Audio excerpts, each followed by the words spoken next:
बिस्मिल्लाहिर्रहमानिर्रहीम। अच्छा, सैम्पलिंग में सबसे पहले बात यह है कि सैम्पलिंग को डिफ़ाइन कैसे करना है।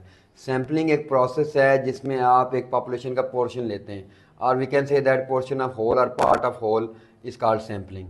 पार्ट ऑफ होल आपने लिया। अब आइडियल सैंपल जो है वो कितना होना चाहिए? 10%। ये आप याद रख लें। आपको डेफिनेशन आ गई। सैंपल क्या है? पार्ट ऑफ होल है। सैम्पलिंग क्या है? Is the method by which we take the sample.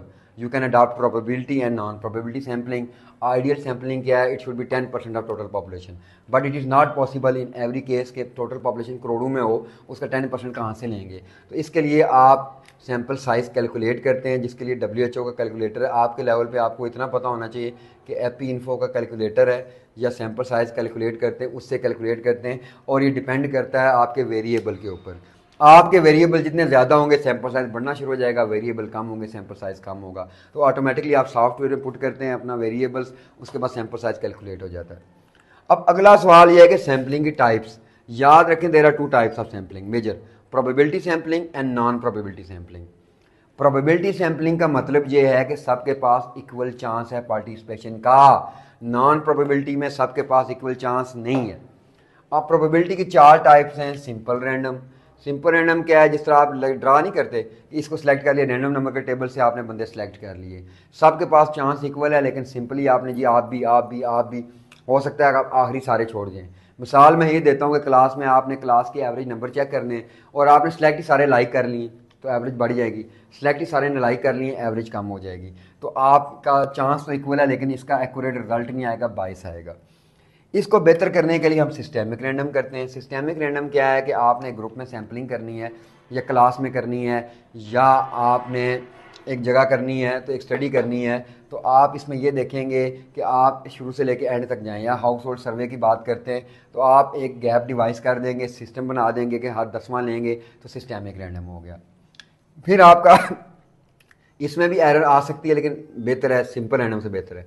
लेकिन एरर इसलिए आती है कि सब ग्रुप्स होते हैं। हमारी पॉपुलेशन का आप कंपोजिशन चेक करें, पॉपुलेशन के सब ग्रुप्स बने हुए हैं, एज के wise, gender wise, occupation wise, socio economic status wise. Even doctors की आप बात करें तो डॉक्टर के मल्टीपल सब ग्रुप्स हैं, उनकी स्पेशलिटीज़ डिफरेंट हैं, तो स्ट्रेटिफाइड करेंगे जहाँ सब ग्रुप्स आ जाएँ। देन क्लस्टर एरिया को भी आपने कवर करना है। आप पंजाब की सारी तहसीलों को कवर करना चाहते हैं, हर तहसील के डायनामिक्स भी डिफरेंट होंगे। आप चाहेंगे कि आपकी स्टडी में वेरिएबिलिटी आए या डाइवर्सिटी आए, तो आप क्लस्टर सैम्पलिंग करेंगे जहाँ पे एरिया है। अब सम टाइम देखें सबके पास इक्वल चांस नहीं होता, तो तब आप नॉन प्रोबेबिलिटी सैम्पलिंग करेंगे। उसकी बेस्ट एक एग्जांपल है एक्सीडेंटल। जो आप अपनी रिसर्च स्टडी कर रहे हैं, आप सब ने एक्सीडेंटल सैम्पलिंग की है या कन्वीनियंट सैम्पलिंग उसे कहते हैं। एक्सीडेंटल का दूसरा नाम है कन्वीनियंट सैम्पलिंग। कन्वीनियंट का मतलब जो आपके लिए कन्वीनियंट है, जो मिला जी ठीक है ऐड कर लो, इससे क्वेश्चन फिल करा लो, ऐदो को भी करा लो, दैट इज एक्सीडेंटल। बड़े ड्रॉबैक्स हैं, बहुत सारे बंदे मिस हो जाते हैं। स्नोबॉल कॉन्फिडेंशियल, ड्रग एडिक्ट्स वगैरह में। पर्पजिव, जहाँ पे आइडिया आपके पास पहले से है, प्री डिटरमाइंड आइडिया है, आपको पता है कि आपका पर्पज ऑफ स्टडी क्या है, आपने प्लान क्या बनाया, आपके गोल्स क्या हैं, ऑब्जेक्टिव्स क्या हैं। पर्पजिव। कोटा, नेशनल असेंबली में कोटा नहीं है, पंजाब की सीटें ज़्यादा हैं बाकी की कम है, या आप कोटा एलोकेट करते हैं 10% female. According to population size आप कर सकते हैं, अकॉर्डिंग टू एरिया कर सकते हैं। आपका सवाल आया कि नेशनल असेंबली की सीट्स तो कोटा सैम्पलिंग है, सेनेट में कोटा नहीं है। तो ये आपने याद रखना है, प्रोबेबिलिटी सैम्पलिंग है, नॉन प्रोबेबिलिटी सैम्पलिंग है। प्रोबेबिलिटी के चार टाइप्स हैं: simple random, systemic random, stratified random, cluster. Non probability के टाइप्स में आता है एक्सीडेंटल या कन्वीनियंट, स्नोबॉल, कॉन्फिडेंशियल है, पर्पजिव और कोटा सैम्पलिंग। Thank you.